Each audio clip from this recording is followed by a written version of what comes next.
Welcome to The Divine Style with Gerlinda Stella, personal stylist and spiritual mentor, and Alison Maiden, psychic medium and metaphysical teacher.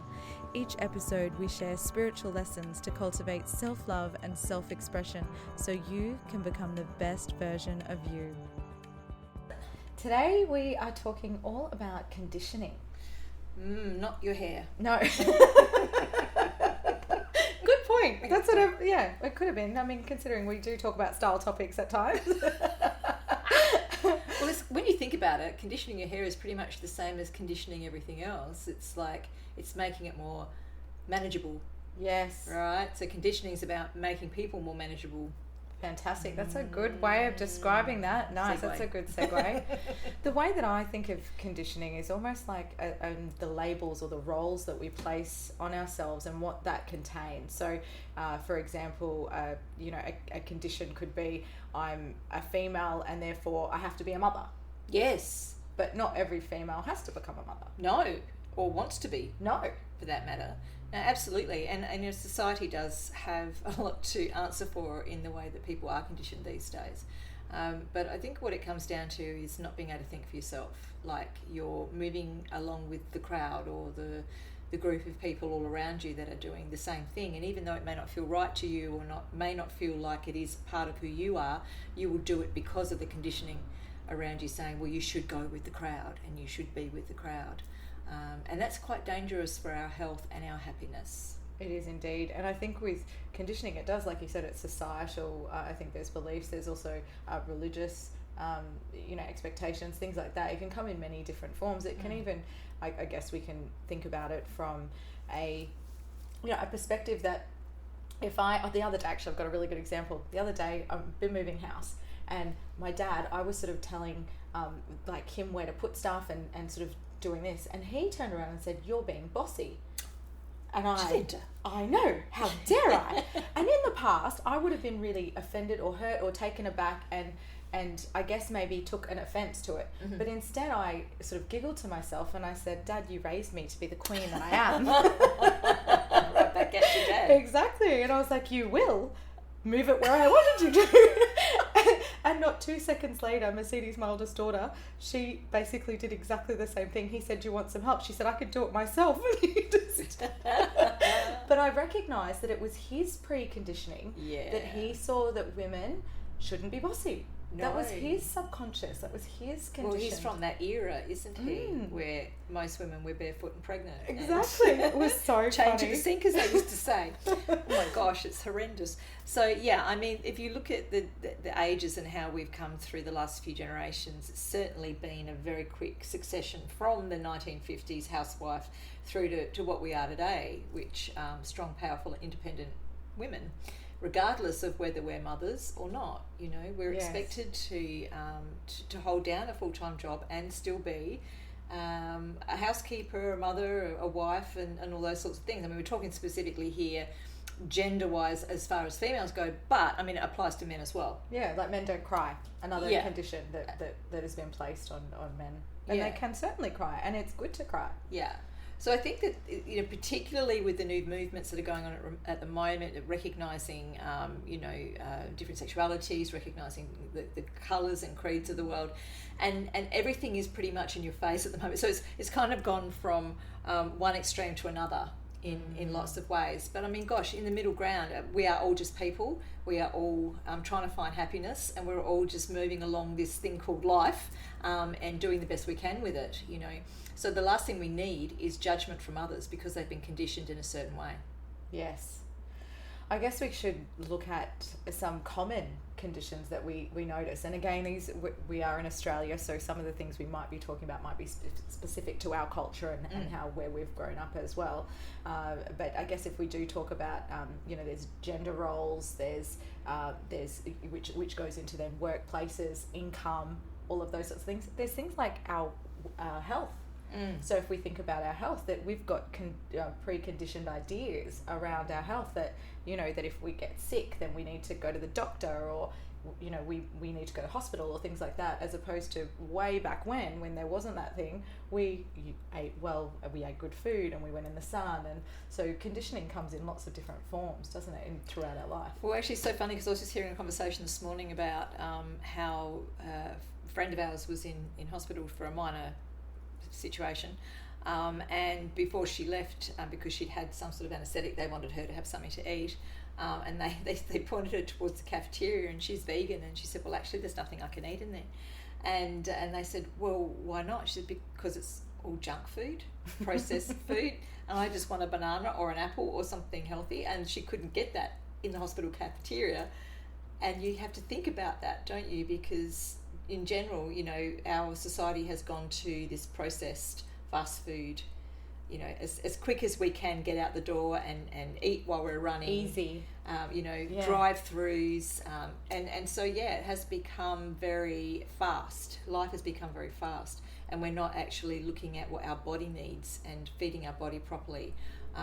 So, you know, hats off to those people that do. I mean, seriously, if you know, plan your week ahead and you cook really good meals for yourself and you're able to take those with you. And I mean, I've actually had to learn to do that myself because of my food allergies, because I can't just go to a takeaway and I can't eat out because of my allergies. So I've had to learn to pre-prepare, like I bought lunch today, you know.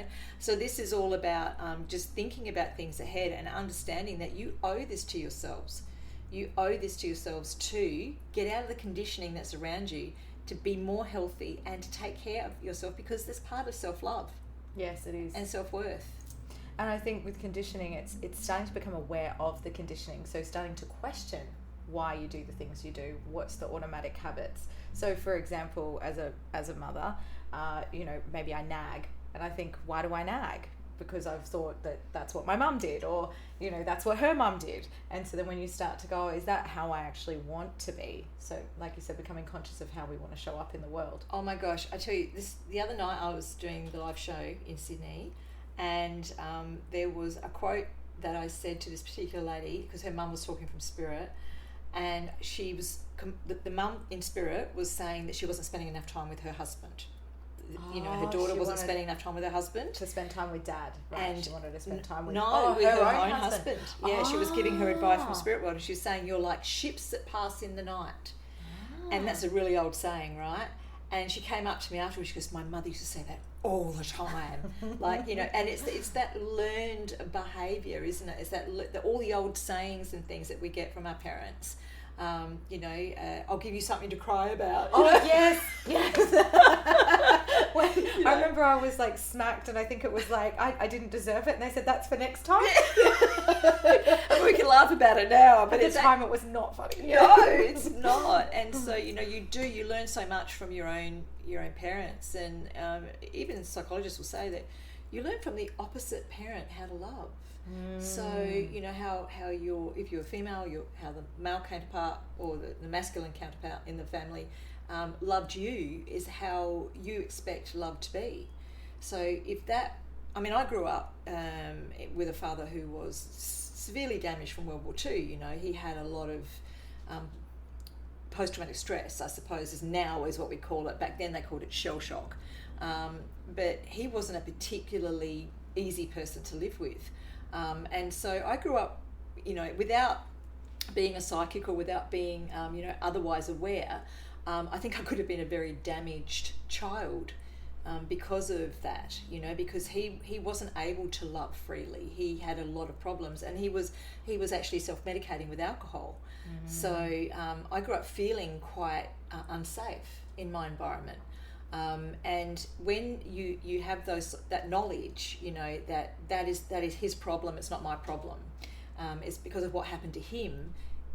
He's now not forcing it on me, but you know, just because I'm there, right?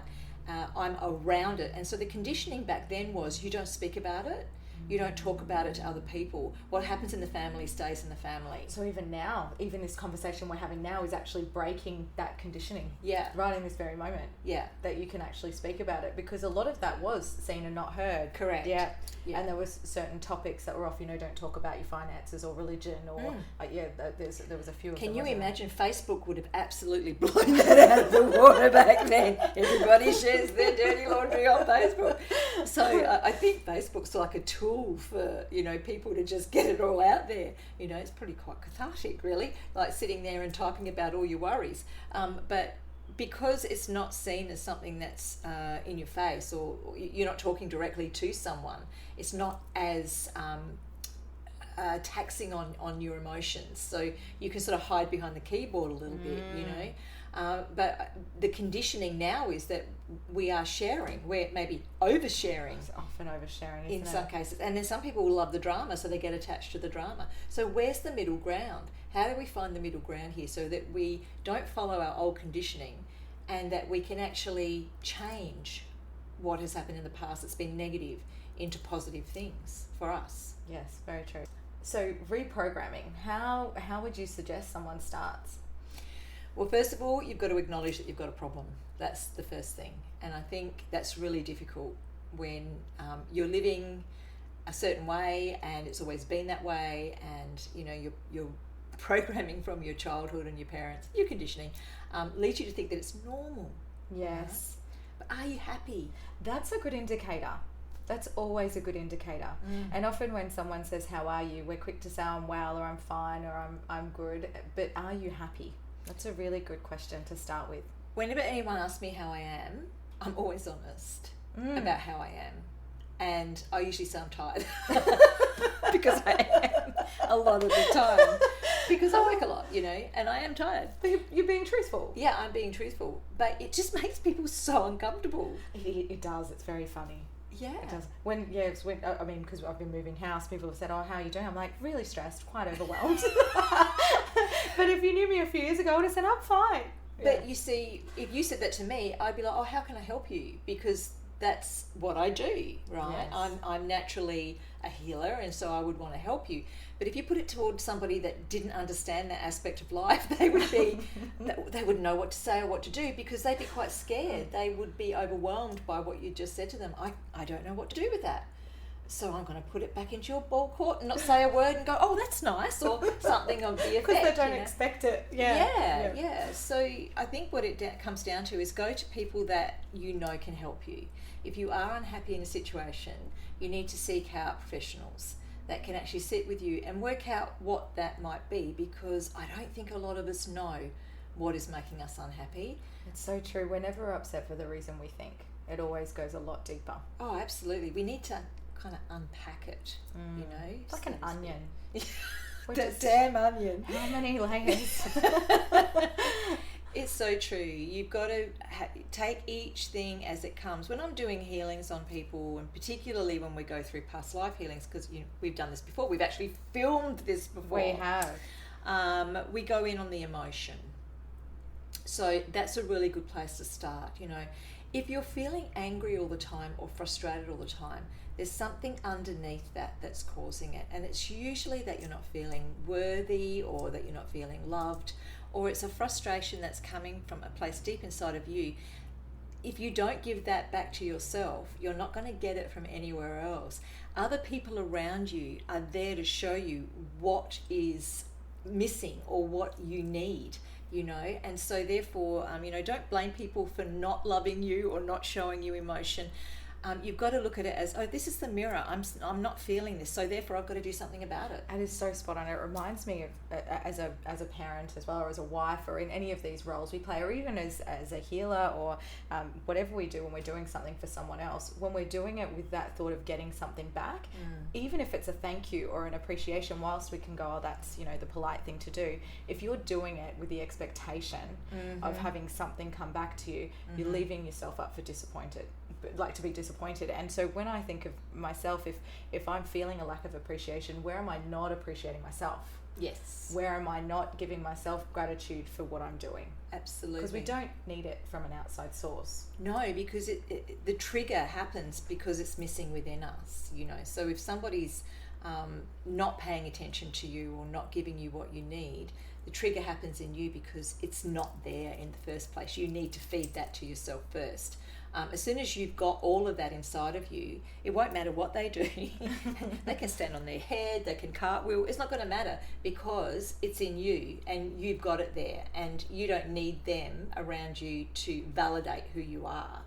And you know, I get a lot of this from people that say, you know, my mum or my dad didn't love me, or I just feel like I'm not worthy because I was, you know, a mistake. Gosh, that breaks my heart when I hear that. That's the worst thing a parent can ever say to their child. Yeah. I feel like saying, even though it was probably said by mum and dad in jest or as a bit of a joke, just go back and think about the connotations around what happened to them when they found out they were pregnant with you. It may have been that, you know, they weren't together properly, they maybe weren't in a relationship, or that they were of a time where you had to be married, yes. or of a culture that you know, you should have been married first. Yeah. How their parents would have reacted to this. So all in all, you know, from the time you were conceived, you were in amongst all these emotions and mixed emotions of the people around you, and as humans and as souls, we absorb all of that. So right from the very start, you may have felt like you weren't loved or wanted. From the beginning. From the womb. Yeah. You know, because you've absorbed all of the energies of the people that were terrified of what was going to come about because of this mistake that had happened. But as we know, the universe doesn't make mistakes. No, it does not. Right. I told all of my children, they're all surprises. You were a happy surprise. Yeah, happy surprise. Happy surprise. That's exactly right. Yeah. So when a baby is within the womb, you know, the worst thing you can do is to feel bad about what's happened to you or what's around you. Just look at it try and look at it in a different way. The child will take on that energy. I remember talking to all my babies when they were in my tummy and telling them how much they were adored and loved. And you know, even my youngest, he came in a little bit early and he was very tiny. And I used to whisper in his ear how much he was loved and adored right from the start. You know, so I think that it comes down to you loving whatever happens in your life. It's happening for the right reasons. You've got to take the good out of whatever the experience is. And I'm not saying that it's not going to affect you negatively, because we know it does. But get help if it does. You know, don't think about the negatives in every single situation over and over again like it's an attack on you, because that's the conditioning. Yes, and even in the conditioning itself, we want to look at it as an amazing learning thing so that we can learn from, not be angry at why it's happened or how we were conditioned, because again, this is generational a lot of the time, from our parents' and their parents' so in our DNA. It is literally in the family DNA, and you're the one to heal the DNA, so you don't want this to go further into your kids or your grandkids. You know, when you change the way of thinking around a situation in the family, you are actually changing the energy around that. So you're reprogramming the energy, you're reprogramming the DNA, and you're reprogramming the outcome for future generations. So they're no longer going to feel like they're the ones that aren't loved, or they're the ones that aren't right in being here. You know, it's very sad when people don't feel like they have the right to be here. Yes. And so they try their whole life to please everyone around them, and it's never going to happen because they're setting themselves up for the fall, you know. That's so true. And reprogramming, and like you say, getting help, that's really important to do that. And be aware that when you do start to go through these moments of awareness and waking up, it can be quite confusing. I know for myself, when I started to question the narratives of why the things, you know, why they were the way they were, and it set me a little bit mad, just for a little bit. She got better. I got better. But it did. You know, when you really start to question why things are, I remember years and years ago, I've got an amazing friend who is a doctor, and she was never able to have children, but it was a choice because of her career overtook. And she said in other countries, both parents take 6 months off at the same time. In Europe, there's certain countries that do that. And when she told me this, I said, oh, well, that's never going to happen here, and it's just the way it is. And you know, that was my mindset. That was your conditioning. That was my conditioning. Yeah. It is the way it is. And then not that long after, I think I must have, maybe 6 to 12 months later, I was like, why is it like that? Why is it like that? Where did that happen? Yeah. So Switzerland's a wonderful country. Sweden, another one. Denmark, they all give parental leave. Yes, fantastic. So that you can bond with your children and you can actually have that time. So it shouldn't be just one parent or the other. And the other thing that if we look at even their prison systems, it's about rehabilitation, not about imprisoning somebody. It's about teaching them how to be better. Do you know, I've got a fascinating story with that. Oh, tell me.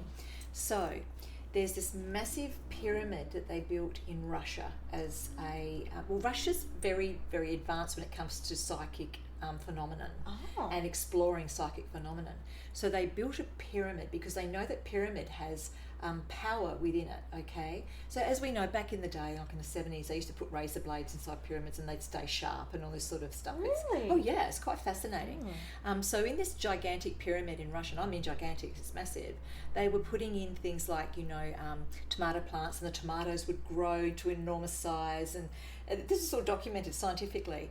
And they even put in a plant that had like some kind of cancerous growth, and it actually got better and it was completely cured of this cancerous growth. Built a pyramid house. Well, I think so. We need to build our own pyramid.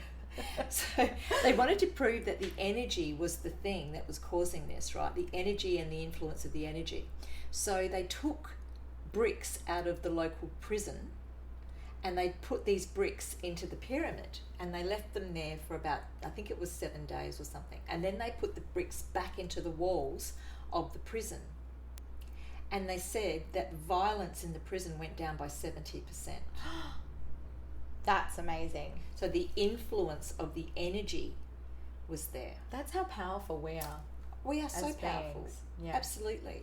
And when you're tapping into the love around you, instead of the conditioned news, you think that you're getting the true story. You're not. You're getting what they want you to see, they being whoever's in charge.